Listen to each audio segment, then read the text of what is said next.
Can you say what the 6 languages are on page 19? What are they? Number 1 is what? What's the first language on page 19? Huh? 不记得吗？拿回来看。不记得吗？ What's the first language? Hausa. Hausa is also called Hausa. I heard that anyway from a Nigerian friend of mine at Princeton. So Hausa, Hausa. And that is a language spoken where? In Nigeria, that's right. So this Nigerian, not only Nigeria, in other countries in the area, it has a very large number of speakers. And the second language is? Albanian. And Albanian is actually very easy to tell. Why? In fact, Polyglot 3000 gave you 100% certainty on Albanian. Did you notice? It was 100% sure. And you can be too. Why? Did you notice anything special about the writing? Sorry. Louder, please. There is umlaut on Exactly. E umlaut. Now, we have an umlaut in German. We have it in Hungarian. We have 2 kinds of umlauts in Hungarian. But do either of these languages, maybe you don't know Hungarian, but for German or for the Scandinavian languages, O umlaut, A umlaut, is there E umlaut? There is no E umlaut in the familiar languages of West Europe. So if you see an E umlaut, you're probably looking at Albanian. And do you know what that sound is? Why do they need to mark it? Pardon? Pardon? Exactly. You checked. That's great. The E umlaut is a schwa. It's a kind of schwa. And it's interesting because this kind of sound turns up in a number of languages here and there. For example, in some Aboriginal languages of Taiwan, the E is actually a kind of schwa or a different kind of sound than you'd expect from A. And the third language is? It's Indonesian. Very good. One answer that Polyglot 3000 gave was Malay. They are basically the same language. They have a few differences of vocabulary and spelling. But it is Indonesian. And I mentioned on the post, at least in Facebook, do you know of another way that you can check, even sometimes more accurately than the Polyglot software, what a language is? Anybody think of a way to identify a language pretty easily and pretty accurately? Let's finish the last 3 and then we'll talk about it some more. Think of a way that you can identify a language quite easily and accurately. 4 is Turkish, very good. 5 is Somali. Somali is spoken in Somalia, that's in northeastern Africa. And 6 is Croatian, right. And one guess it gives us Bosnian, and there is a difference, although they are very, very close. It's one of the major languages of the former Yugoslavia. One easy way to tell Serbian from Croatian and Bosnian is, anybody know anything about Serbian? You will see right away that it's different from Croatian if you're looking at the writing, because Serbian is written in which kind of alphabet? Anybody know? Croatian is written in the Latin alphabet, right? You could see that. But Serbian is written in the Cyrillic alphabet. Cyrillic is the Russian alphabet. They speak basically the same language, but they write in different alphabets. They have different religions.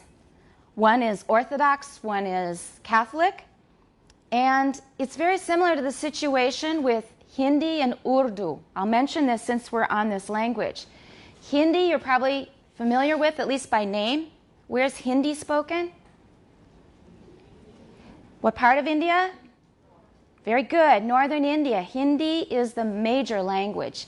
It's one of the official languages of India. The people in the south don't really have an interest in Hindi because their languages are Dravidian, totally unrelated to Hindi and the other languages of North India. Almost the same language as Hindi is spoken in Pakistan. And it's similar, but you can also tell the difference right away by looking at the writing because, anybody know? Hindi is written in what's called the Devanagari alphabet. And that's typical Indian script. Actually, all of these scripts come from the same origin. They have the same origin as our own alphabet. People believe that the alphabet was only invented once, and as it went to different language areas, different cultures, they changed the alphabet to their own purposes. So it has the same origin as our own alphabet as far as we know.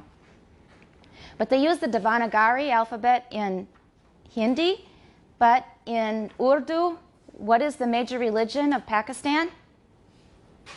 If you're following international news, you should certainly be aware of this.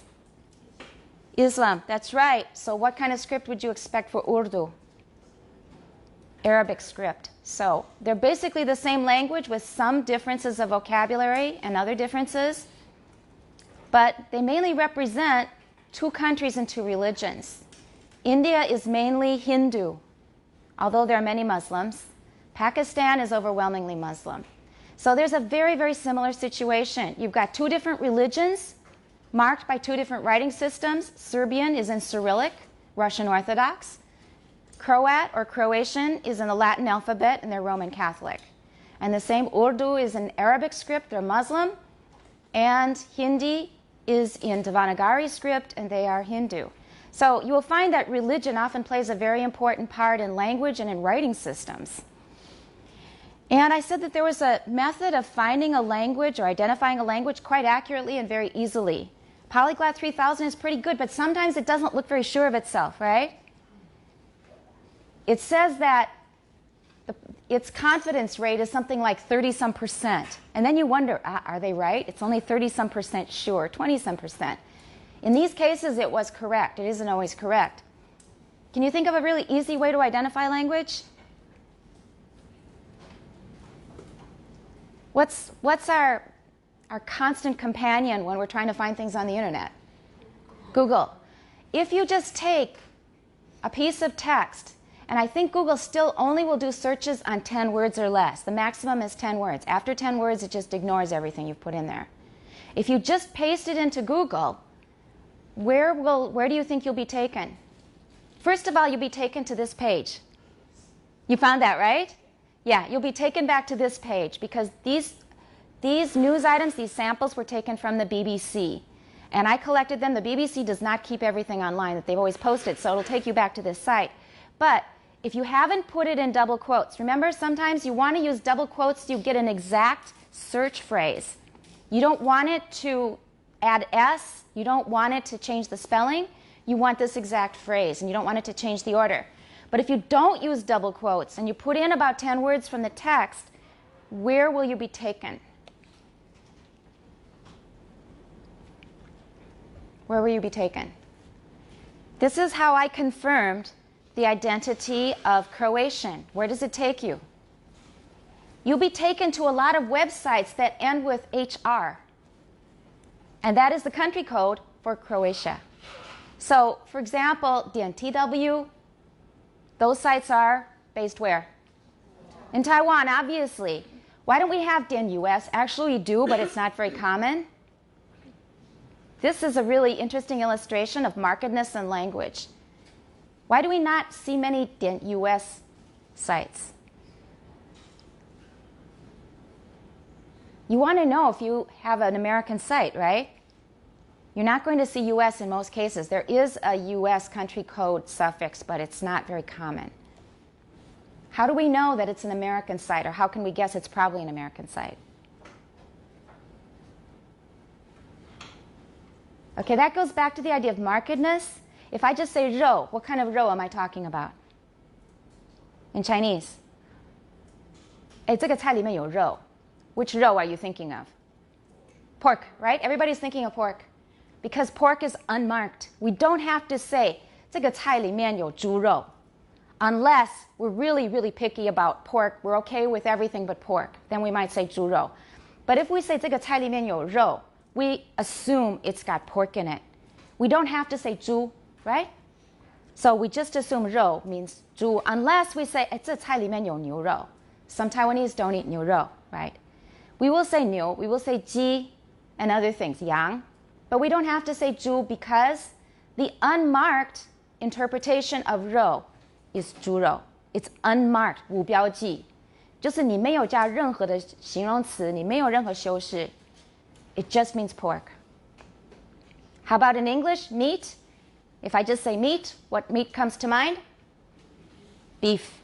Because the unmarked meaning of meat in English is beef. I can remember from when I was very young, parents would say, eat your meat, and it was always beef, almost always beef. So that's the unmarked meaning of meat in English. It's different from in Chinese. Now, how does that relate to what I was asking about? Why do we not see many .us domains, country codes? Can you relate what I just said to what I'm asking? Jerome? The US is unmarked. Everything that's .com, .net, anything at all is probably based in the US. So there's a lot of people that use US domains that are not in the US. But anything in the US is not going to have a country code because it's like 肉. It's unmarked. 看到肉就是猪肉，看到没有标记，看到没有 country code 的时候就是美国。Right? Okay. So the point is that if you input like 10 words or less from one of these texts, it will take you probably to where? We're talking about country codes now. We're back to country codes. It'll take you to the country where that language is spoken, right? So I just put in 10 words. All of the sites were HR, which is the country code for Croatia. And that's one way to check your work. You write it down. That's a method to find what a language is.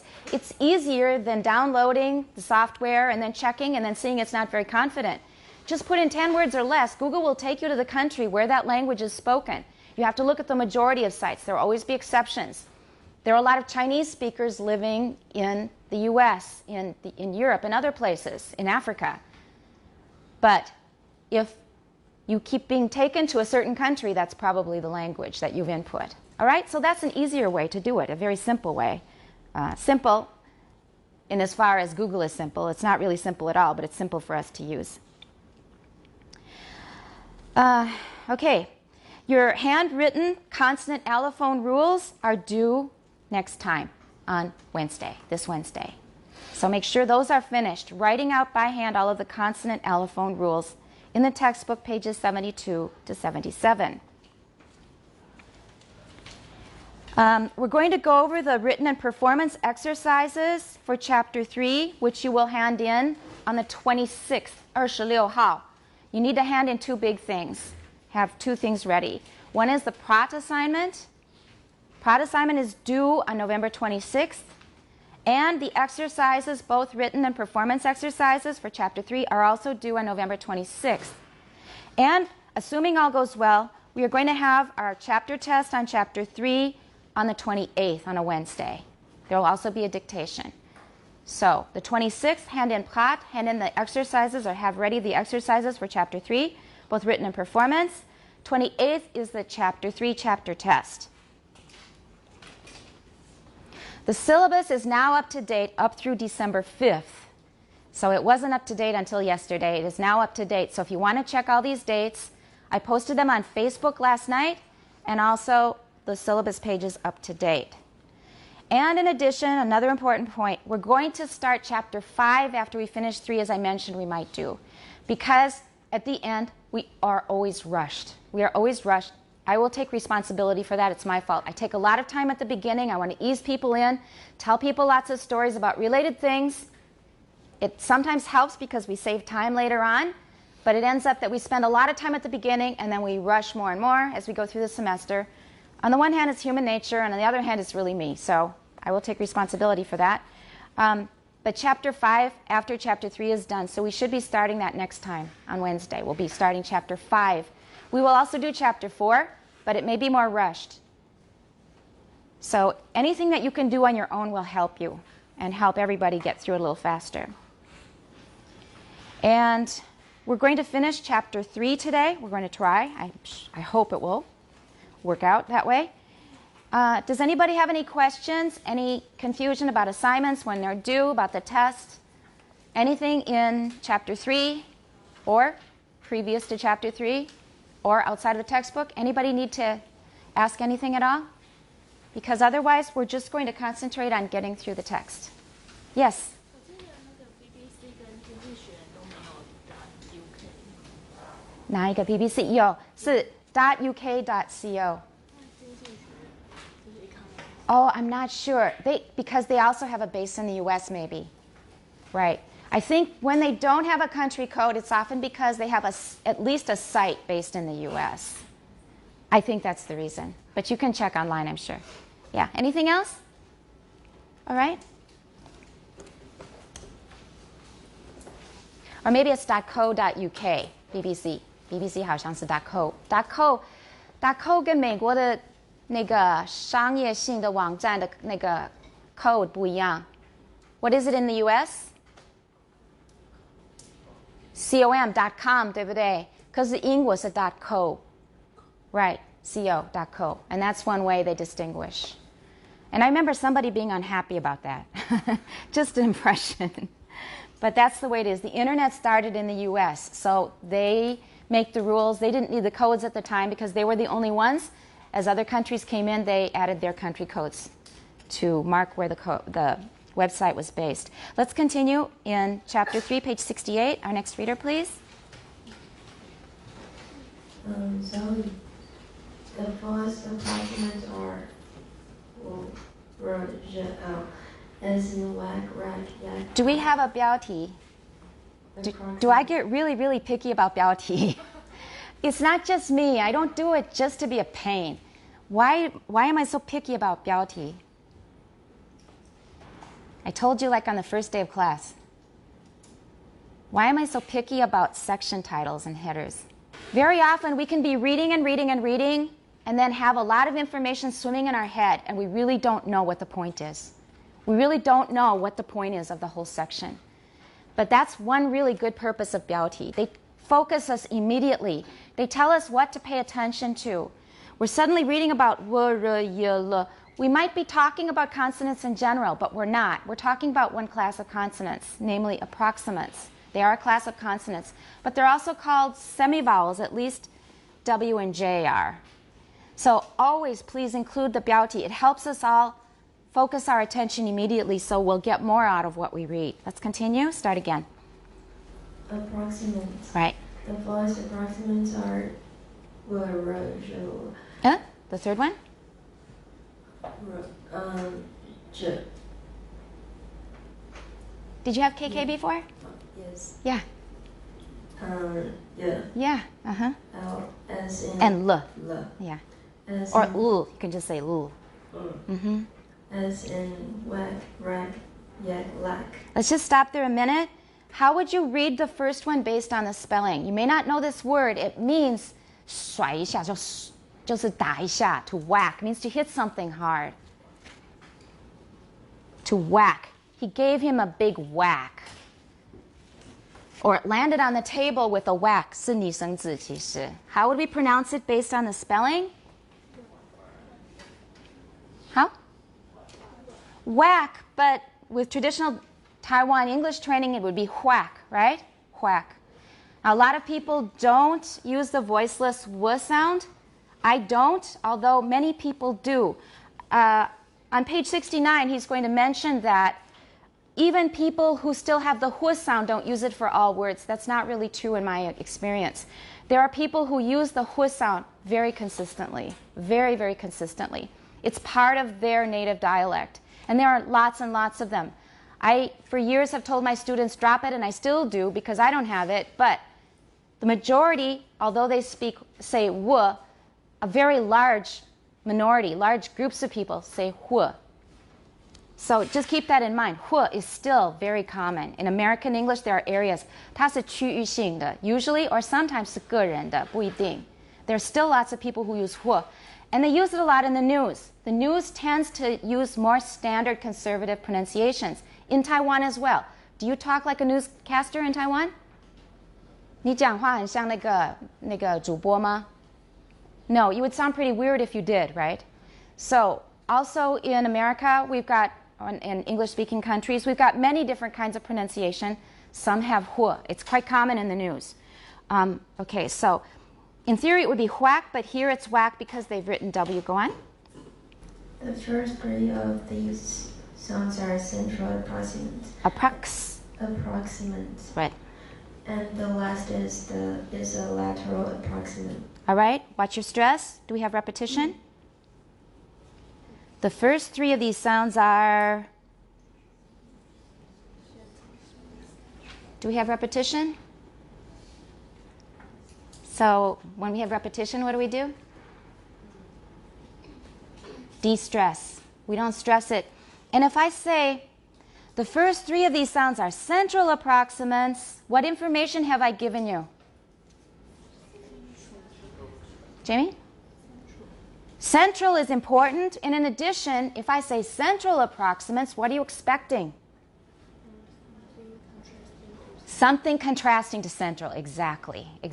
So I've already told you through my intonation that approximants is going to be repeated very, very soon. Or even if I don't repeat the word approximants, it'll be a word that's similar in meaning to approximants. So the first three of these sounds are central approximants, and the last is a lateral one or lateral sound or something. I could use a different word and the intonation would still be the same. Go ahead. The articulation of... I want to hear it correct. The first three of these sounds are central approximants, and the last is a lateral approximant. Good. The articulation of articulation of each of them. Each of them. Okay, everybody please remember that as a chunk because of them. 那个是代名词, right? At least them is. Each of them. Everyone, each of them. If you say each of them, what are we doing? Okay, I'm sorry we're spending time on this now, but this will help you in Chapter 5 when we're going to be talking about things like this. If you say each of them, what am I implying? Sorry? Amy? We're implying about the is something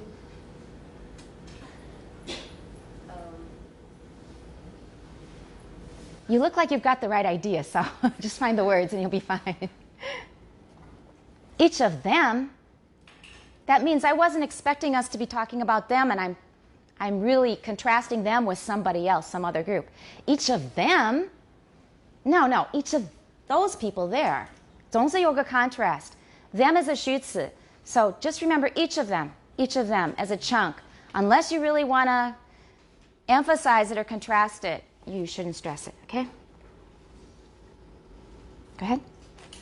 The articulation of each of them varies slightly depending on the articulation of the following vowel. Good. I would say on the articulation. Depending on the articulation of the following vowel. The following vowel. The 后面是 following 子音, vowel. right? You can feel that. Feel. Feel. Sorry, everybody, please watch this word because it so often comes out as feel in Taiwan. Feel is 装满. Feel. Everyone, feel. Feeling. Feels. Good. You can feel that the tongue is in a different position in the first sounds of we and water. Water. Mm-hmm. The same is true for reap and raw, li and law. Law. Raw. Law. Raw. The first one, raw. Raw. Not row, raw. Raw. Yeah. Li and law, and yi and yaw. Try to feel where your tongue is in each of these words. Okay, very good. Tongue. Tongue. Yeah, good. Anybody know what yi and ya are? I think you know yi. Yi means you, right? 你们. It's a plural. We don't use it anymore. And ya 很特别，跟那个航行有关。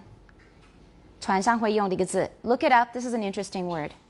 You may have occasion to use it in the future. Let's go on. Oh, wait. Let's make sure that we know what they're talking about here. These are the voiced approximants. All the approximants we've learned are voiced. At least normally they're voiced, or originally they're voiced. We know that sometimes they're voiceless when? When might you, for example, be the y in you be voiceless?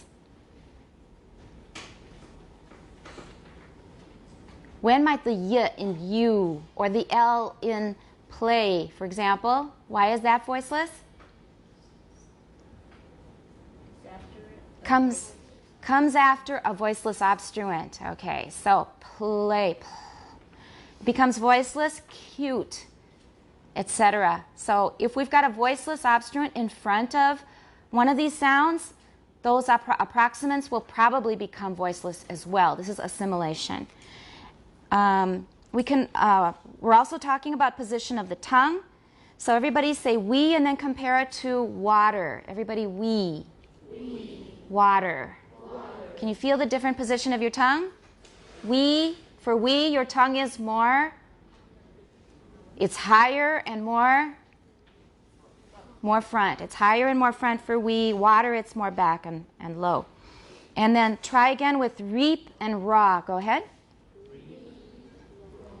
Reap, raw. Li, law. Can you feel the difference? It's very easy to see. If you look at your partner, the person sitting next to you, just look at your partner now. Sorry, you have to take off your mask for a minute. Okay, so say li and law to each other separately. Can you see the difference in how their mouth looks? So for li, for which one is your mouth more closed? For li, right? Because the tongue is higher. And finally, yi, yaw. All right. I'm going to summarize part of the next paragraph because we already know this stuff. It says that they can occur in consonant clusters. A cluster is a ziyin chuan. Ziyin chuan is a consonant cluster. Like, for example, pray. That's more than one consonant together in a row. So pray, PR, is a consonant cluster.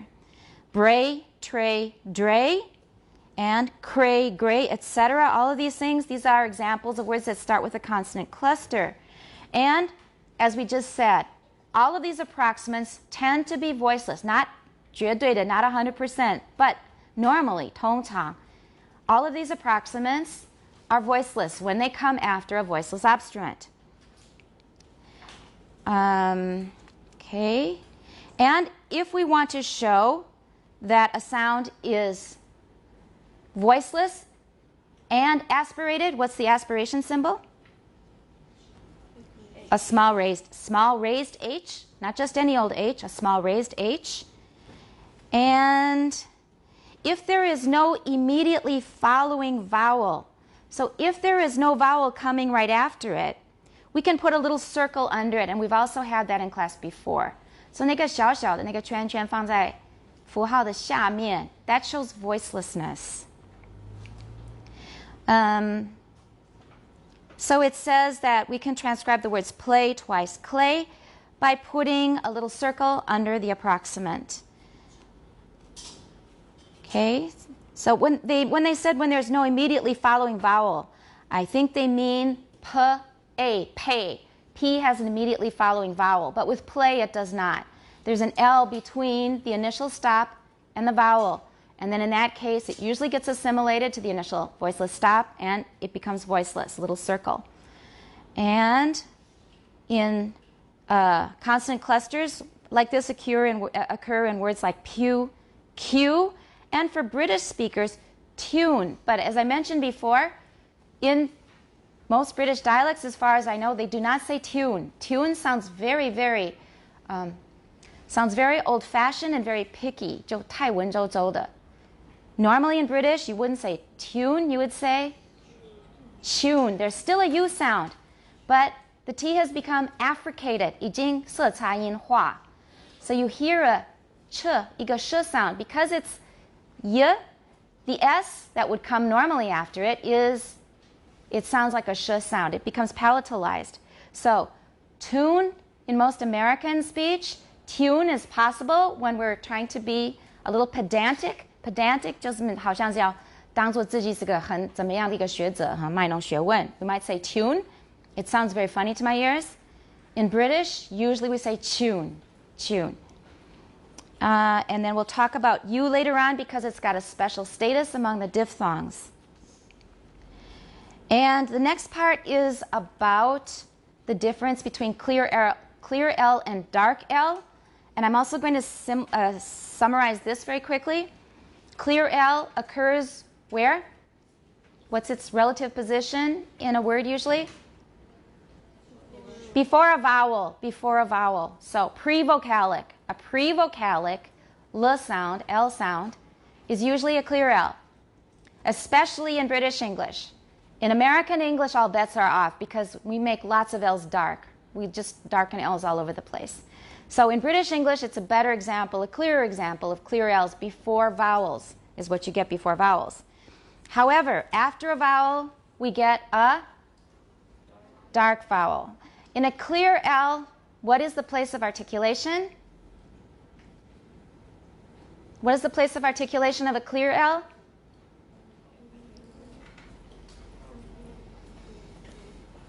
It's a lateral approximant, but we have contact. Which two articulators are in contact?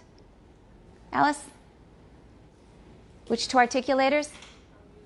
The alveolar ridge and the tip of the tongue. Right, so the tip of the tongue is touching the alveolar ridge for a clear L. The L before vowels. However, after a vowel, an L is no longer a clear L, both in British and in American. It is called a dark L. That's right. And we can also call it a velarized L. It's velarized. Now, why do we call it velarized in Chinese? We usually talk about the active articulator. The velum is the active or passive articulator. It's passive. We can't easily, we can move it a bit. There's a muscle in there. But normally we're moving our tongue to the velum rather than moving the velum to the tongue. Okay, we do use the muscles in there to open or close the velic closure. But in any case, if an L comes after a vowel, it becomes velarized. In Chinese, they usually call it 舌根化. Because you're using the back of your tongue, it's going very close to your velum. For us, it would be better to say 舌后化, because as I said in probably the first or second class, we don't like to say 舌根unless we mean a place very deep in the tongue that we don't usually refer to when we're talking about English. We talk about 舌后. It's the back of the tongue. So 所谓的中文的舌根化, you can call it 舌后化. Or you can say 软腭化 if you want to do it like English does. Velarization. So dark L is a velarized L. That means that the back of the tongue becomes quite tense and it will dome. 就是会鼓起来，然后紧紧的，就是舌后的那个区域，那个地方。And the way we get there, if you're not sure how to get there, is use an exaggerated Beijing pronunciation of In Chinese, in Taiwan, you can just say 肚子饿. There's nothing going on much with the tongue. But in Beijing, you can say right? So make it very, very exaggerated. Everyone? There we go. Can you feel the back of your tongue getting tense? Do you feel it? Yes or no? 可以吗? That's what you need to make a dark L. So really, all a dark L is a very exaggerated 肚子饿的 There we've got a dark L. When we are making a dark L, is it still an alveolar sound? Do we have alveolar contact? Does the tip of the tongue still touch the alveolar ridge? All right, this is something you need to know because it may or it may not. Either way is okay. So bill is okay. I don't usually say it with alveolar contact, but I could. There's nothing wrong with it. Bill. Hey, look, there's bill. A little odd, but I can do it, and it's not wrong. Normally, I don't have alveolar contact for a dark L. This might be in a test, so pay attention. Okay? So a dark L is a post-vocalic L. We can also call it a, what kind of L? Velarized L. In Chinese, we would probably call it 舌根化 or 舌后化. Let's call it 舌后化to be more consistent and more accurate. That means the back of the tongue domes and becomes tense. It gets closer to the velum. Bill. And usually there is no alveolar contact. Remember that we talked recently about secondary articulations? What's a secondary articulation? Go ahead. For example, it could be labialization like with sh, because in addition to the post-alveolar contact, it's not contact, approximation that we have, or it's getting very close, it's creating a fricative. So the blade of the tongue is very close to the post-alveolar region. Shh. In addition, our lips get kind of tense, and that's called labialization, 就是唇化. That's a secondary articulation, and we call it secondary because how do we know which one's primary and which one's secondary? Because both of them are articulations. There's something happening in two different places. How do we know which one is secondary? Where's Karen? There you are, yeah.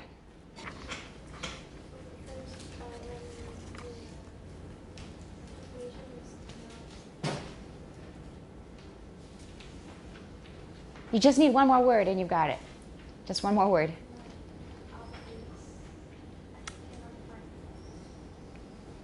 比较接近，比较靠近，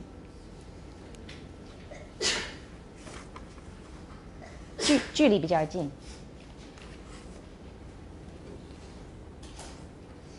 Closer, yeah. If the two articulators are closer for one articulation than for the other articulation, then it will be a primary articulation. And if there is a second articulation, but the articulators are a bit further apart, 它距离比较远一点, that's a secondary articulation. That's also a typical test question. Okay? Into your notes. So, originally for a dark L, it was also an alveolar sound. We had contact between the tip of the tongue and the alveolar ridge. Air is coming out the sides of the tongue, or at least one side. That's why I call it a lateral, right? So we have contact at the alveolar ridge. But over time, this L, after vowels, developed a secondary articulation of velarization, right? Now, which is closer? The alveolar contact or the velarization? Which one is closer? At least at the beginning when we started producing, and this is what we believe happened with the development of dark L's. So in the case that we have alveolar contact, which articulation has a closer contact between the articulators?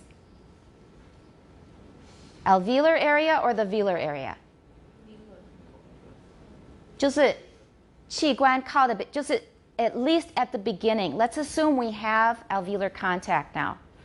So, this is the way a dark L probably started out. 本来就是舌尖会接触到齿龈，对不对? So, look, that's a clear L. Bill is a dark L, but I've still got alveolar contact. So we've got two articulations. We've got velarization, and we've got the tongue tip on the alveolar ridge. Comparing the two, in which one are the two articulators closer to each other? Alveolar or velar? Obviously alveolar because they're touching, right? But with the velarization, is the back of the tongue necessarily touching the velum? No, not necessarily.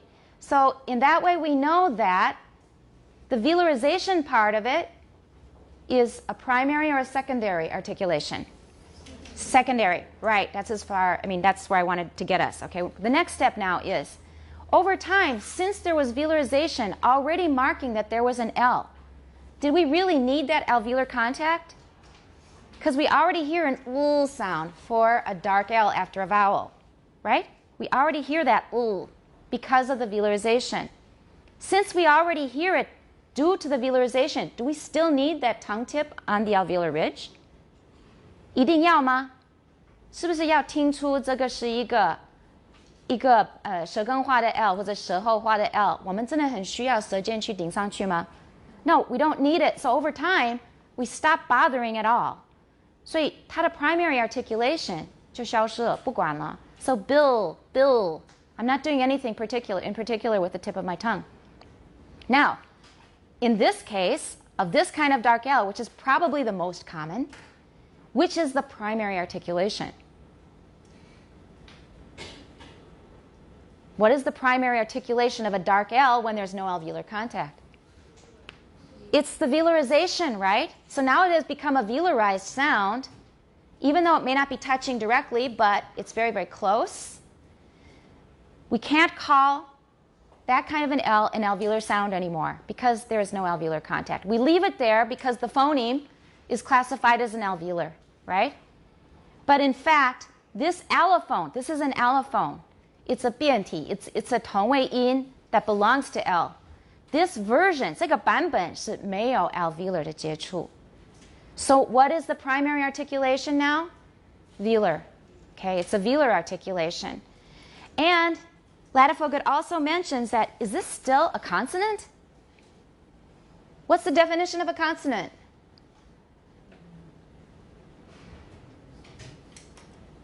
What's the definition of a consonant as opposed to a vowel? How do we distinguish them? Go ahead. Obstruction. Now for do we have a lot of obstruction there? In fact, in Chinese, is that a consonant or a vowel? 肚子饿. Is that a consonant or a vowel, Karen? Yeah. That's obviously a vowel, right? Now if I say that English dark L sounds like Chinese is L more of a vowel, do you think, or a consonant? Go ahead, Wendy. It's a vowel, basically. L becomes a high back vowel. And Ladefoged mentions that in the text. So it really is, it's the second paragraph on page 69, the last sentence. Can you see it? Strictly speaking, therefore, this sound is not an alveolar consonant. We're talking about dark L, but more like some kind of what? Back vowel. All right? So please understand that about clear L and dark L. Dark L still belongs to the consonant phoneme, the approximant L. But in this form, this allophone of L, actually, strictly speaking, is a kind of vowel. But this is just an allophone. 它主要的呈现不是这样子，这是一个 allophone 同位音，其中一个表现而已。Just like water sounds like a D, it's voiced, but T 它天生不是 voiced, it's voiceless. 它 tap 是有 voicing， 那个就是一个 allophone 的一个呈现而已，一个表面现象。So it's a surface phenomenon. The real original character is it's a consonant, it's an approximant, it's alveolar. But this particular allophone is actually basically a kind of back vowel. And then we're going to continue with h. I mentioned in class before that h is often not on the table of consonants, the IPA symbols at all. Look in your book, inside the back cover, can we find h? All right, it's called glottal and a fricative, but it is neither glottal nor fricative. It's not glottal and it's not fricative. Because if it becomes fricative, it depends on where you're producing it and how much force you use. For example, in Beijing Mandarin, 好, 好, all right? We write it with H, but that is actually a velar fricative. 因为它比较接近，产生摩擦. But in the Taiwan version, it's 好, 好. Do we have friction? We do have some noise, but the noise is basically aspiration. 就是吹气, that's all. The H has been 弱化. It's really been considerably weakened. Or this sound that we write with H in Pinyin. We write it with X in IPA. X 就是无声的那个舌后擦音. 好, we'd write with an X. But for 好, we can just use an H for Taiwan Mandarin, no problem. Because we usually don't have that friction. So H is not really a fricative. We don't have friction, we have aspiration. And it's only glottal if you're just breathing and doing nothing else. You can call that glottal, sort of. But if you have another sound after it, for example, let's say he, ta, he, say he. He. Where's your tongue? Where is the highest part of your tongue? He. He. He. Suck in cool air, you can probably find it. He. Which part of your tongue feels cooler? Is it way in back? Way in back for he? Where is it? It's basically palatal, he, because of the E. The E sound is in the palatal area. It's high and it's around the hard palate, E. So H is like a chameleon, a 变色龙. It takes on the place of articulation of whatever vowel comes after it. Also probably will be in the test. Write it down. Have that answer memorized and ready. So H has no fixed place of articulation at all. It completely depends on the following vowel because it basically is just blowing out air. It's just aspiration. Not really a fricative. If you classify it as glottalized because there's no place else to put it, it does not have a set place of articulation. It takes on the place of articulation of the vowel that comes after it. And it says that H normally occurs only in what places in English? Look at the beginning of the last paragraph of this section on page 69. We usually only pronounce H in what position? Can we pronounce an H at the end of a syllable? How about B-E-E-H? Would that work in English? B. Do we have such a word? H cannot occur in a final position, in a syllable final position. It can't. It just doesn't happen because of the rules of phonotactics, which you should already have read about. So H does not occur at the end of a syllable. Now, does that ring a bell? Is there a sound, a consonant in English that does not occur at the beginning of a syllable? What is it? Zh sometimes does, genre. It's just very uncommon and it's only in foreign loans. But there's a sound that never occurs at the beginning of a syllable, which is ng, angma, right? That's never at the beginning of a syllable.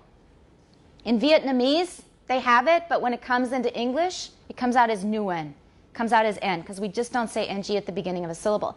So, certain phonologists have suggested that ng and h can be viewed as allophones of the same phoneme. Would you agree with that? Could you accept that?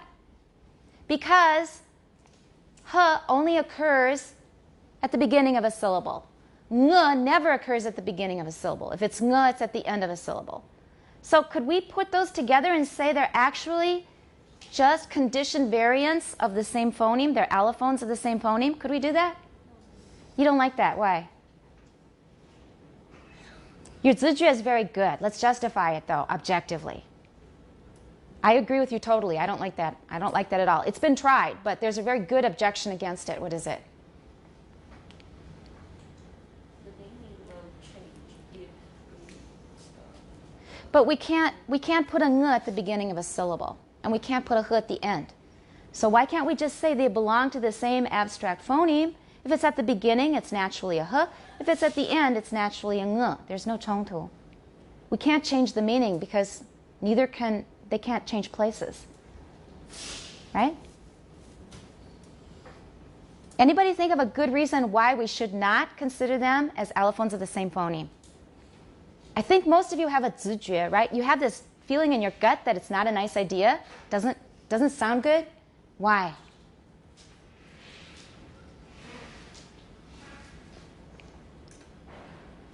Why don't you think about it over break? Let's just finish this paragraph. See if you can come up with a reason. Actually, there is a reason, I think, in the textbook. But you can get to it by thinking, probably. And it says that some speakers of English also have the sound h before w, so they have the hua sound.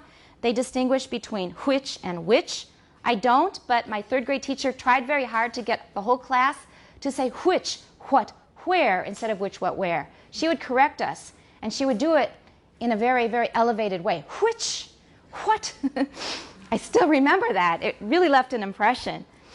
But I don't know if anybody ever changed their English because of something a grade school teacher told you. Maybe some people did. We didn't, I don't think. And as I mentioned in class before, there are 3 different ways to write the sound. What are they? The most common one that you learn in Taiwan is what? Not H, by the way, H. 开朗一点. Everybody H. Yeah, don't say H. Everyone H. Very good. What is the way you learn in Taiwan? H, W, right? HW, where, for example, whether. And the second way to do it that we mentioned in class before, and it's also in this paragraph, we know a Jiangjiu way to do it. We can just add a little circle under the W, and that means voiceless. So it goes from voiced w to voiceless hu. That's the second way. And the third way, we can use a separate symbol. Very good. Somebody's drawing it, And upside down, lowercase w. So 小写的 w 倒过来写 is also hu. Now, it doesn't seem very consistent to have 3 different symbols, but there are various reasons that we do this. Circles are usually added when 临时发生的突然间变 voiceless, 我们就 add a circle. That means 平常可能不是 voiced. 临时变平常不是 voiceless. 临时变 voiceless. That's usually when we use a circle. Keep that in mind, everybody. This is an important point, also maybe in a test. So if we add a little circle under it, it means this sound is usually voiced. But in this situation, like after put and play, it becomes voiceless, so we put a circle there. Say that we have a little change here. It's an allophone, usually. Usually. It doesn't have to be, but that's the way we usually use it. So that's why we have the circle. And the HW, it's just been established for so long. And the upside down W was created, I think, to make the system more 对称. So we have the 3 different symbols, but they do all mean the same. And then this last statement was the one I was referring to earlier, that in dialects where there's a distinction between hu and wu, it says it's more likely to be found only in the less common words like whether. But that is not my experience. You do hear it occasionally, sometimes facetiously, 有时候是开玩笑. And what do you think you're doing? 我们会这样子，好像你们有时候会装个北京腔好玩. We will do this. What do you think you're doing? Where do you think you're going? 这是一个stylistic 的一个技巧，这是达到某一个效果的一个技巧而已，这不是平常的发音。But for people who have the hu, in my experience, they are consistent. And all you have to do is go listen to Mr. Tim Casey. Okay, if any of you ever have a class with Mr. Tim Casey, his hu is very consistent. 他原来是从 Michigan 来的. He has a very consistent hu. And I think Bruce does too, Bruce Bagnall. 他好像也有. I'm not sure. I don't remember with Bruce. I think he does. So we have a number of native speakers of English on our faculty who have this natively. Listen to them. They are very consistent. Okay? I used to hike with Mr. Casey, and I thought, wow, all of the hu, exactly where they belong. You really do it. So listen, you will find it. That's the end of this section. We'll take a short break. What question should you think about during break?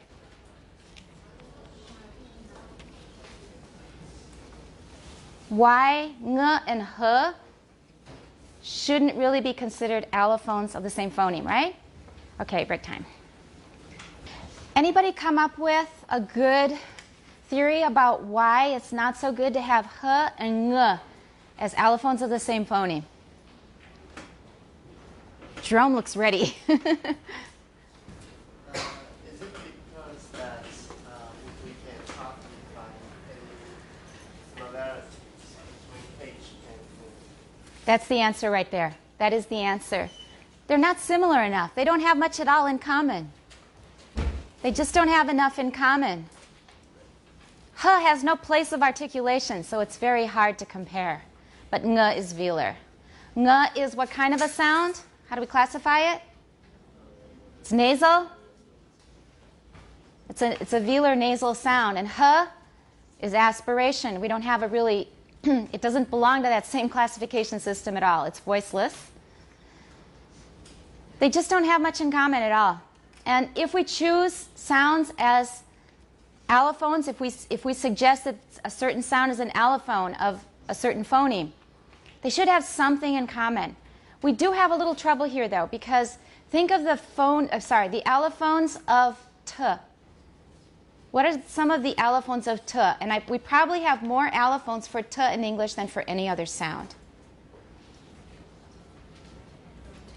T probably has more allophones than any other sound in English. So basically we have voiceless aspirated comes first. That's, I would say, the base value. That's the least marked of the allophones. It's the most commonly thought of. It's the first thing we think of. When it's syllable initial, it's voiced and aspirated. Voiceless and aspirated.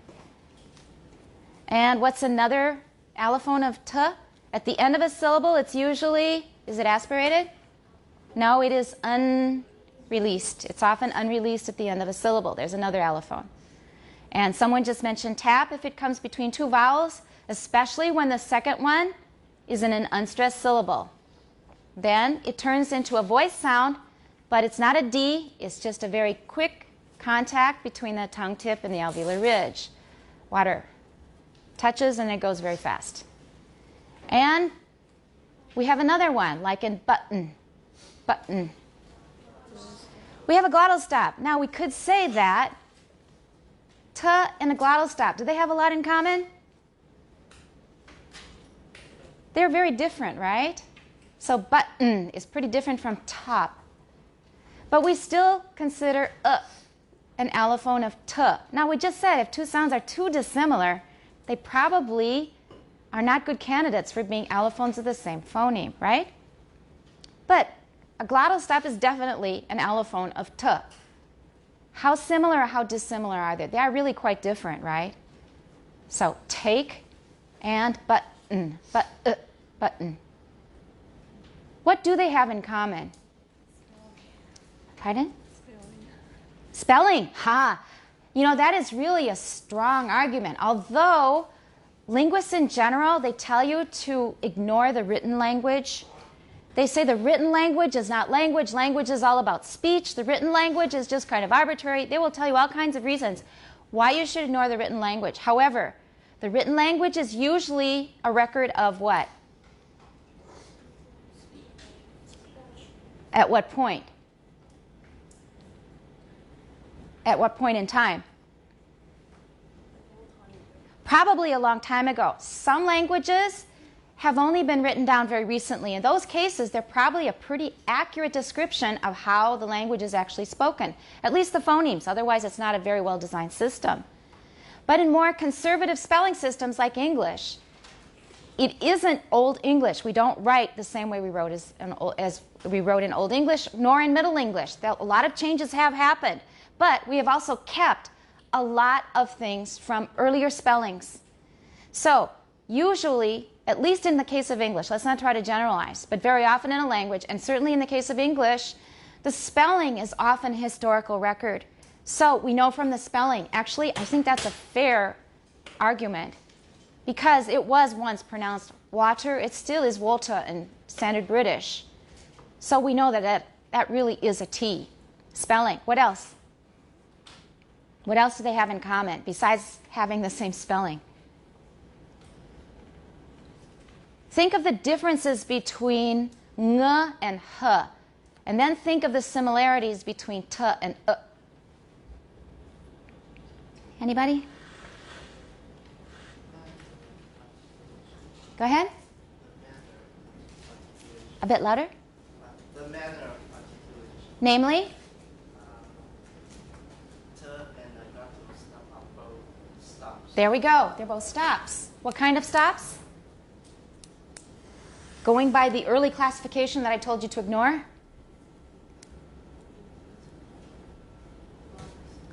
One is a glottal stop, one is not a glottal stop. They're both oral. They're both oral. So first of all, they're both oral. Second, they're both stops. One is voiceless, one is voiced. We've got some dissimilarities. The place of articulation, 其实差得蛮远. But in fact, they do at least have in common that they're both stops and they are both oral. In addition, there's one other factor that you should be aware of. It's something that I mentioned in class before. Remember when I gave the illustration of where you sit when you get on a bus, depending on how many people are already sitting in the bus? If nobody's in the bus, where do you sit? Anywhere you want, right. And then, if you are really powerful, you do whatever you want, and other people have adjusted you. That was actually the illustration of the Biaocezu. They have a kind of power. Their power is they're reckless. They don't really care about safety as much as you do. They are willing to take more risks than you are. So the Biaocezu, they do whatever you want. Everybody else hui rang kai. Is that right? Well, T is like that Biaocezu that is always doing whatever it wants because it has so many phonemes are pronounced at the alveolar place of articulation, right? How many? We could go through a lot. Remember when we were doing that exercise? All of the examples were alveolar sounds. Do you remember that one? T. What else? D. N. S. Z. All of those are alveolar. So alveolar is already pretty powerful. And of all those, t is the most powerful. And t becomes a 标词组. It goes wherever it wants. Everybody else has to 乖乖地守着, or at least more or less. L 是有点变化, 可是它也是 alveolar 就是. So T does whatever it wants. So we would expect more variations and more extreme variations with T because T is 标词组. It does what it wants. Everybody else 会让开. This is an important principle. And it's also very basic, a very, very basic principle about how power works. When you have power, you do what you want. Okay? So that's what T does. However, there are still things in common. We're going to try to finish up now. This part that they have in the coming section, overlapping gestures, including the illustration in figure 3.6, this is new in this edition. I'll just point that out. It's something added. Many of the things are kept from the other editions, and they needed to keep the book fairly short. I'm sure that Professor Johnson was tempted to put all kinds of things in here. He has so much to offer. But he had to keep the book manageable, at a manageable length. So this is something new. He thought that this was pretty important. Let's have our next reader, please. I'm Lindsay. The first paragraph, overlapping gestures. Good. Everyone's got the title now. Overlapping gestures. 重叠这些动作，重叠. Because language is not produced like beads on a string. We don't just produce one sound very completely and precisely, then move on to the next sound. Because speech comes out in a stream, gestures are going to influence each other, be affected by each other, and overlap. So while I'm trying to make an E, I'm also getting ready to make an N, so that's going to affect how I make the E. That's what this is about. Go ahead. All the sounds we have been considering involve movements of the articulators. They are often described in terms of the articulatory positions that characterize these movements. These. Good. Movements. But rather than thinking in terms of static positions, Thinking in. thinking. You're saying thinking. Thinking. Thinking. 国王 king. Thinking. Right. In terms of static. Oh, not in. Thinking in. Thinking in. We have an and an so you have to be pretty limber. You have to be a bit of an acrobat. Thinking in. Thinking in. 短的. So try to put the ng in front of the I because it's linked. It's a little hard because we don't do that in English in theory, but in practice we do. Thinking in. Thinking in. You're saying thinking. Thinking. It's always 应该的 in. Thinking in. Thinking In. in. Write that down. Practice that. Your pronunciation is beautiful, but 这个地方你要开始注意. First of all, linking, and finally, 词尾的 velar 跟 alveolar 你要注意. Okay? 因为这应该是 thinking. Thinking. Remember a long time ago when we had a classmate from the U.S. and she said thinking. She started giggling because it's too casual. When we're reading from a textbook, if you use a casual pronunciation, it sounds out of place. So 这个真的是要注意. Even though we do say thinking. For example, what are you doing there? You're doing nothing at all. I'm thinking. 有可能这是非常 casual 的一个场合可以 but not when you're reading a textbook. It will sound really funny. We will be jarred. So thinking in. Yeah, 没有关系，以后再练。In terms of static positions, we should really consider each sound as a movement. This makes it easier to understand the overlapping of consonant and vowel gestures in words such as beep, did, Bib. beep, bip, did, gig. Okay, make sure you understand the words, although it's not really essential because we're just talking about sound. But bib 是尾斗，小朋友用的尾斗。And did, you know, gig, 这是一次表演的一个机会。We have a gig tonight at Sappho's 一个酒吧。Okay, we have a gig， 就是我们有个表演的一个场合。Okay. Mentioned earlier in this chapter, as we noted in the first word, bip. As. Okay, remember that's another thing. You learned us in school. We often say us, but especially at the beginning of a sentence, it's quite emphatic. So we should use the citation form rather than the reduced form. So us. For example, he's as good as gold. As good as gold. 可以. But As we already noted, as 它一定会比较重, alright? As we noted, in the first word bib, the tongue tip is the 吐舌头 the tongue tip is behind the lower front teeth throughout the word. throughout the word. Throughout the word. Let's try it. Bib, the tongue tip is behind the lower teeth. Say bib and notice where the tip of your tongue is. Where are you putting it? Bib. Where is the tip of your tongue? Bib, bib. Where is your tongue tip? 放在哪里？你总要塞在一个地方。Where's your tongue? Where's the tip of your tongue when you're saying bib, bib? It says in the book, it's usually behind the lower teeth. Yours probably is in that place. It's hard to make this sound correctly unless you put it there. So we're going to start paying attention now to what you're doing with articulators when we're not using them right in the moment. So for bib, we've got a vowel. Vowel, we don't have an obstruction, right? But we have to put our articulator somewhere. So it's going to be affected by b, both at the beginning and the end. Usually the tongue is behind the lower front teeth. Okay? In the second word did, the tip of the tongue goes out for the first d and remains close to the alveolar ridge during the vowel so that it is ready for the second d. Good. Remains. Remain. Everyone, remains. Remains. Mark this word in your notes because most of you will say remains or remains. Should be remains. Try it again. Remains. Remains. Good. Okay. In the third word geek, the back of the tongue is raised. Tongue. 这个是一样的问题 so this is systematic. 就是词尾的 ng 你要特别留意 okay? For the first g, and it remains near the soft palate during the vowel. Soft. Soft. Okay, everyone, soft. Soft palate. Ah, good. Very good. On soft palate during the vowel. In all these cases, In all, in 后面第三个字 these these right cases, cases 没有 z 了 cases, yeah, like in Chinese 小 case. Your pronunciation in Chinese is absolutely perfect 小 case, but when you're reading English you often say cas, which is really funny. When you're speaking Mandarin, case 的发音是十全十美 is perfect. Case 小 case 一桩 it's perfect, but when you're reading English you often say cas.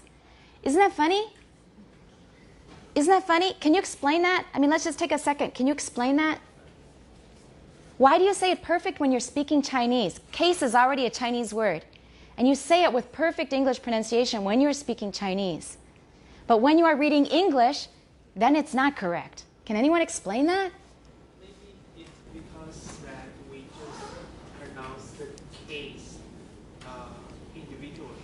And when we speak English, we always pronounce many words. So sometimes we will miss something. Okay, so I think what Stanley's suggesting is when you're reading, you're following some habits and some rules. So in Taiwan English, A often gets pronounced as A or A.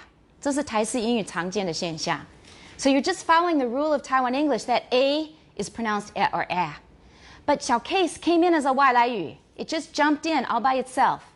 Is that what you're suggesting? 这是一个单独的例子. So you heard it correctly and you say it correctly.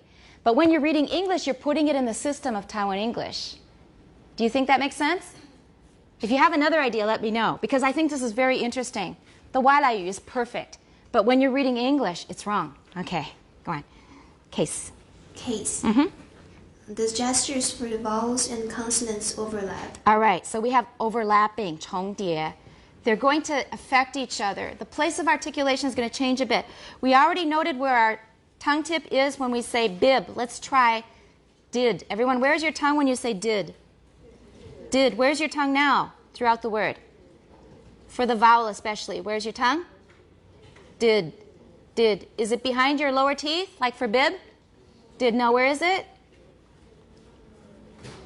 Closer to the alveolar ridge because you're getting ready. You just finished a d, it happens to be there, and you have another d anyway. So why do you want to leave the alveolar ridge? 不要离得太远，对不对？你的舌头为什么要花费那么大的力气？ We try to do things with the least effort possible. That's just the way we do things. It's not bad. It's bad if we're tolan and we do a lousy job. But it's good if it helps us be more efficient and we can still make ourselves understood clearly. So that's for did. And how about for gig? Where is your vowel in gig? Where is your tongue during the vowel in gig? Say I by itself, I, and then say gig and compare.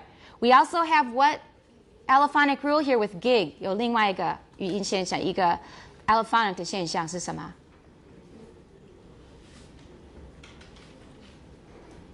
Is the vowel in gig exactly the same vowel as in did and bib?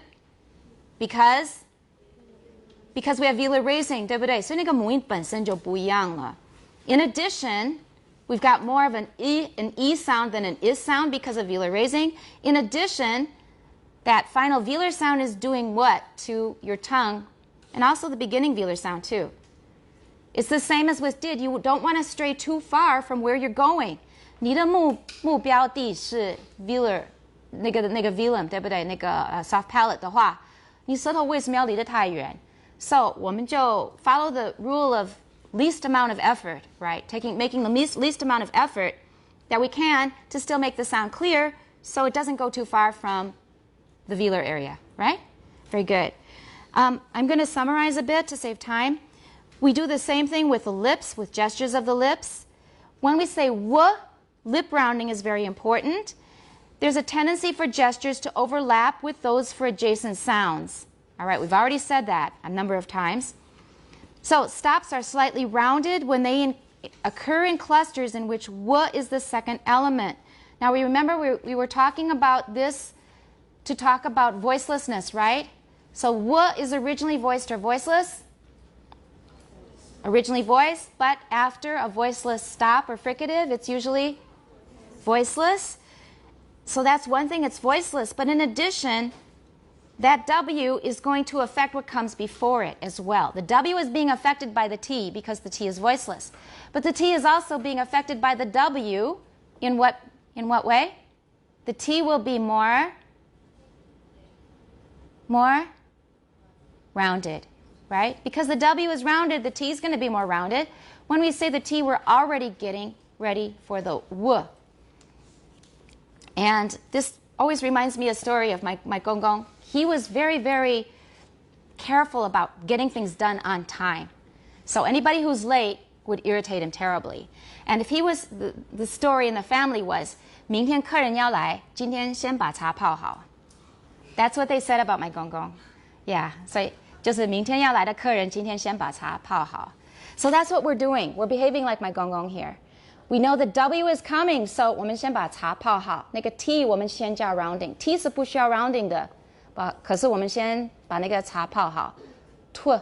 So say our example word twice, everyone. Twice. Now, stop yourself when you're saying the t and feel what your lips are doing. Look at mine. You can see mine. Twice. I've already rounded it before I've even made the T. That's what we're talking about here when we're talking about overlapping gestures. This is called anticipatory assimilation. Anticipatory. Anticipate. That means you're guessing what's going to happen. 你先在预测，你先预测下面要发生什么。So this is anticipatory assimilation. 你在预测后面需要一个 lip rounded 的 W 的时候，你就提早开始加 lip rounding. Anticipatory assimilation. There's another kind, and it's called perseverative. Perseverative. That comes from persevere. Persevere 是坚持下去. Okay, we'll find an example of perseverative assimilation in English as well, I think. But usually English uses anticipatory assimilation, 比较多. Usually we're getting ready for something happening in the future rather than preserving something happening in the past. But we do that as well. Okay, let's look at the rest of the paragraph. So another sound that has some lip rounding besides W is what? R， 也是有 lip rounding. And that's quite a difference from the Chinese and 儿子. Okay, look at my mouth so you can see it. 而且儿子. Now that's a more Beijing pronunciation. Sometimes you have no R at all in Taiwan. Is that right? 儿子. Do you hear people say 儿子? 有没有? A lot of time the R is completely gone from Taiwan English. In addition, 因为没有 R, 该有 R 的地方没有 R, 所以不该有 R, 有的人会乱加 R. Right? And it's not just 儿运化. It also is 肚子饿, 我听过. You hear people saying the funniest things, 就是的音. Taiwan English, Taiwan Mandarin 是肚子饿. But you will often hear people say 肚子好饿. If you haven't heard it, listen. 该有的地方, you will often hear It's really funny. When I hear it, I feel embarrassed. I think, don't you know better? There's no R there. It sounds like they're trying to show off and trying to sound more Beijing or something. I don't know the reason, but it's really common. Not everybody does it. And the people who do it don't do it all the time. But it's really frequent. You do hear it. So that's the case. Anyway, with in Mandarin. We have no rounding there. So look, 儿子, 而且. Do you see any rounding? Try it yourself. Are you rounding to make those sounds? 儿子, 而且, Do you have any lip rounding? No. But we do have lip rounding in English. So look at my mouth now. Really, row, raw, red. Do you see lip rounding? Yeah. And it's something that most of us are not really aware of. I've had this debate with another pronunciation teacher. He insists that it's not part of R to have lip rounding. 他到现在还会坚持。他说啊，你又来了，你又在讲那个 R 有 lip rounding. But try to say a word without lip rounding, which was his argument. Okay, look at my mouth. Really? You're not going there? Really? Really? There is almost always some lip rounding. So R inherently is rounded. Keep that in mind, whatever this guy says. Okay, he's not right. No names mentioned. All right. Nobody in Taiwan, don't worry. All right, so this is going to affect what comes before it. So, for example, with the word 树, 一棵树, how do we say that? 一棵树, 长叶子的那种 in English. Tree, look at my mouth. Tree. Do I have rounding for the T? Yeah, so W and R will probably add rounding to what comes before it. And that's called anticipatory assimilation. Very good. Okay, the other one's called perseverative. Perseverative. 我卖个关子. I won't give you an example yet, but there are a few examples of perseverative assimilation in English. And the next paragraph is mainly about different articulations as being movements towards certain targets. Now, when you are doing target practice in archery, do you always hit the target? 在练那个打靶的时候, do you always hit the target? No. And we don't do it in speech either. And it's not just because we have a bad aim. It's because we want to be as economic as possible in our gestures. 就是希望很经济，可以减少一点那个力气，所花费的力气。So in order to reduce the amount of effort we're expending, we will 偷工减料, we'll take shortcuts. So we will aim for targets, but we also, in addition to the target we're aiming for, in E, for example, or in I, we have to think of the target of the consonant after it. So we're going to adjust everything in terms of what's coming. That's the main point of this.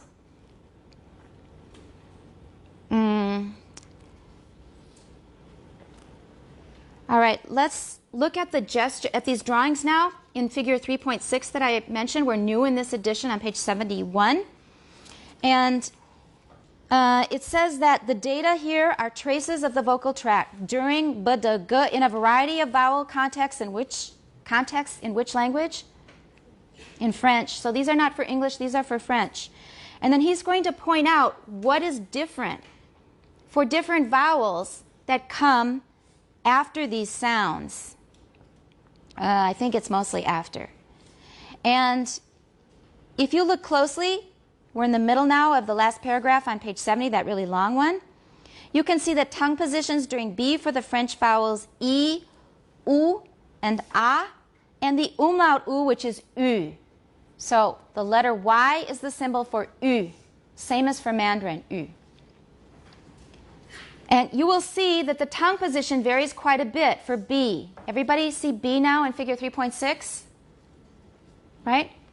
So you can see that the jaw, the lips, do they have a lot of lines, or are they mostly in the same place compared to the tongue? To make the vowels, the tongue is in many different places. It's affecting the B in terms of the tongue position. 就是意思说你要念 B 的时候，你不管哪个母音，你的嘴唇跟那个下颚那些地方会不会有很不一样的位置？会不会有很多变化？ Okay, you're shaking your heads. That's a good sign. 所以你的 jaw, 你的 lips 在念 B 的时候，不管哪个母音出现在它的后面 ，or maybe 前面，那个 B 的那个嘴唇跟下颚的位置不大会变，都差不多。So we don't see a lot of fuzzy lines. But what about the drawings of the tongue? Those are drawings of the positions of the different vowels made after B, I believe. Adjacent to, it could be before or after. Adjacent means 边就是邻居了，是旁边的. So it could be either before or after. Can you see all those different lines for the position of the tongue for B? Do you see it? So they drew all kinds of different positions of the tongue. We've got many, many variations and positions of the tongue during B. 这是念 B 的时候，旁边有不同的母音的时候，那个 B 本身嘴唇下颚没有什么动，没有什么变化，可是舌头的位置会有很多不同的位置。Is that clear? All right, so this is where these are really pictures of what the articulatory organs are doing during B. 这是念子音的时候，可是因为受到母音的影响，舌头的位置很多不同的啊，下颚嘴唇不大会变。How about for D? Do we have a lot of differences in the lips and in the jaw? For D. We have some differences in the lips, right? The lips are getting a little fuzzier here. 然后how about the jaw is also quite stable, but the jaw is also quite stable, much like B. How about the tongue? Do we have as much variation with D in the context of different vowels as we do for B? 没有那么多的变化 So that means that 的比较会把舌头固定住一点。这个舌头就在念不同的母音，在接近的的时候，或者念的的时候，那个舌头的位置其实都不会变太多。And what's the reason for that? Because to make a 的再怎么样 what do we have to do with our tongue? We have to put the tongue tip on the alveolar ridge or the teeth. In French and the Romance languages, the alveolar sounds of English, their counterparts in the Romance languages are often dental. 所以法文、意大利文等等，西班牙文大部分都是齿音，不像英文的那个 alveolar 比较多。就像中文也是 dental 的呈现比较多，对不对？ So the tongue has to be on the alveolar ridge or partly on the teeth as well. So there's not much you can do with the tongue. The different vowels are not going to change it as much because it's got something it absolutely has to do. This is 无论如何要做到的。But when you're making a B, is there anything special you absolutely have to do with the tongue? 你在念 B 的时候 tongue 有没有一定要执行的任务？有没有？没有。So that's why we have so much flexibility. And then how about for G? How about for G? Do we have as much variation as we do for B?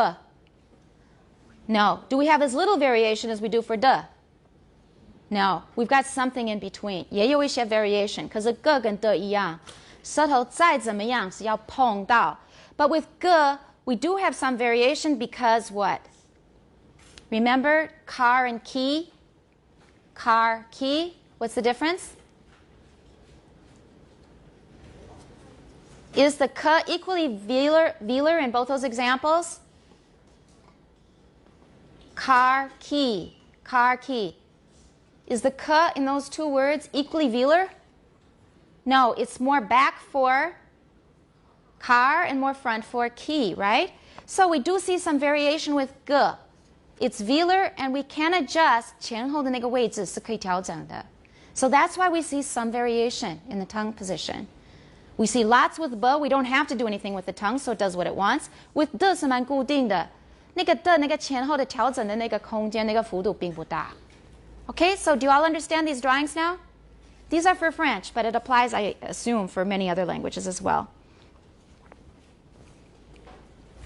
So we're on the last paragraph on page 71. Co-articulation between sounds will always result in the positions of some parts of the vocal tract being influenced quite a lot, whereas others will not be so much affected by neighboring targets. That's an important sentence. Now, I may give you the sentence in a test and ask you to explain it. 这一句话你要说明为什么. Why can some be influenced a lot, and why are others not easily influenced? They can't be influenced a lot. 这一句话你要说明为什么. And you could give the example of these three sounds. With de, you don't have much 幅度. You don't have much space, much room, wiggle room to move the tongue position, to change the tongue position. With b, you do. With ge, you have some, but not as much as with b. Okay? 这个很可能考试会出现这样的句子. Okay. And it also depends on the interval between two sounds. So, for this sound, watch the lip rounding in the consonant. Everybody pay attention. Ku. Have I rounded even before I've said the k? Ku. 有没有? Ku 还没有那个 k 都还没有念出来，已经有 rounding. k 本身需要 rounding 吗? No. So, that u is right after it. So, 它对 k 的影响非常大. Let's look at another possibility. How about clue? We put an L between the U and the L. Is L rounded? Is L rounded? No. So you think that 中间夹一个没有圆唇的一个音的话，会不会使那个 K 怎么样 ？Rounding 少一点，会不会？ So watch my comparison of the two. Ku, clue. Ku, clue. Do you see less rounding for clue? But is there still rounding? Yes, there is. There's less rounding, but there is still rounding. So 中间夹一个没有 rounding 的音，还是会有影响，可是可能会减少一些。Now, how about if we put a word boundary between the two? 是一个字跟一个字之间的那个界限。So look at the example. We're at the bottom of 71. Watch again. This one is sack lu. That means 把卤炒鱿鱼了的意思，炒卤的鱿鱼的意思。So watch. Ku, clue, sack lu. Ku, clue, sack. Do I have much rounding? No, I may have a little, but not much. If I didn't have u coming, sack, I may have even less rounding. So sack, look, sack, I'm still getting ready. 可是会更少，对不对? Okay? So again, I'll compare the three. Watch. Ku, clue, sack, sack, lu. Sack, lu. 还是有一点 rounding 可是蛮少的. Doesn't necessarily have to have rounding.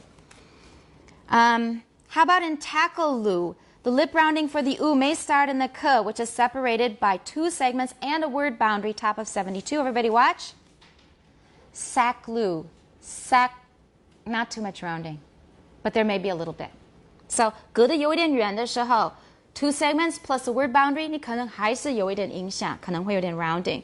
So, we have no simple relationship between this description of a language in terms of phonemes and the description of utterances in terms of gestural targets. 所以你的 targets 你要提供一个非常准确，就是绝对不会有错误的，不会有偏离的地方的一个 description. 我们做得到吗? No, because there are too many influencing factors in speech.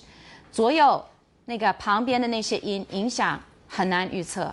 So we are not able to make a perfect description of phonemes in terms of gestural targets. We can describe their targets, but the actual pronunciation is going to show a lot of differences. So we can explain the differences between different allophones of a phoneme in terms of targets and overlapping gestures. 你的目的我们先讲好，可是重叠的这些旁边的音，那个也要考虑进去。Okay? So he talks about the n and tenth, which we've already talked about. The last part of the paragraph, it talks about the t and the question. And we've already really covered that earlier, so we don't need to go about them, but go back to that. However, we want to talk about intrinsic allophones and extrinsic allophones. Basically, what they're saying is the difference between ka and ku, we would call an intrinsic allophone. 因为再怎么样，后面的母音就是会影响你发 k 的地方。E 会前面一点 ，r 会后面一点。However, if it's really a bit different, like all those different allophones of t, like the unreleased stop at the end of a syllable, like the tap, and also like the glottal stop, we call those extrinsic allophones.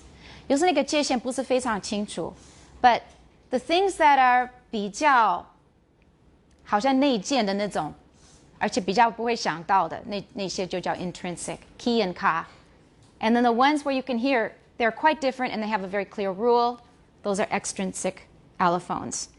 And to summarize, gestural targets are units that can be used in descriptions of how a speaker produces utterances. Phonemes are more abstract units that can be used in descriptions of languages to show how words contrast with one another. Did we all follow that?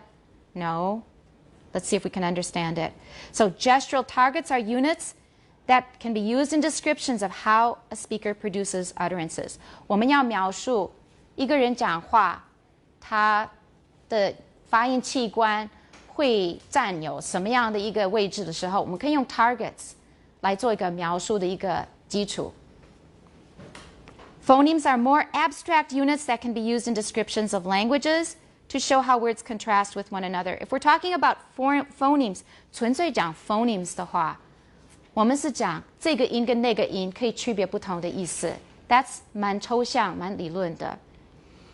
But when we're talking about gestural targets, 那个可以描述你实际你这个动作的 motivation 是什么。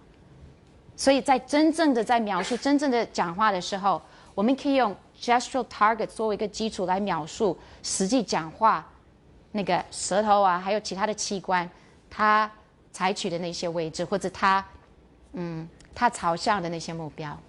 Is that clear or not? Okay, good. You're nodding, and that's a good sign. And virtually all gestures for neighboring sounds overlap. In speech, almost all sounds overlap with each other somehow. Differences in the timing of one gesture with respect to another. So timing 是另外一个很重要的考虑。一个是左右邻居的那些音会影响你现在针对的那个音，同时 timing 也是很重要。你时间停得越久，就是互相的影响越少。So timing is also important. And the next section provides a number of additional examples. So next time you are going to hand in your handwritten copies of these rules, right? So what we will do, since we didn't read them in class, be ready to read your rules out loud. I will probably summarize the little explanatory bits between the rules. So I think we're pretty much on time, on target. Plus there's a little section on diacritics. We'll cover that in class next time. And the test is on the 28th, right? 26th, we've got exercises. We'll go over the exercises for this chapter in class, and also you need to hand in your POT assignment. Next time we finish up this chapter except for the exercises. Are we okay? Check on the syllabus. It's up to date now, up till December 5th. Check on Facebook because stuff comes up. There's an interesting link about an autistic boy. They made it into an animated video. When this boy hears sounds, he suffers from overstimulation. 有些人是对声音是敏感到，他听了好像是 it's like a rocket attack. You know, it's like a mortar attack on him. When all kinds of different sounds come at him. And the video exaggerates these sounds for people who are not so sensitive, so you can feel a little bit what it's like to be an autistic child who's very sensitive to sound. You hear a little sound and it just makes you 完全受不了. You have to get away from it. Autistic children are often also often very sensitive to touch. So you want to hug them and try to comfort them, but they can't take it. It's just like sound. It's too much stimulation. It's just like beating on somebody. They can't stand it.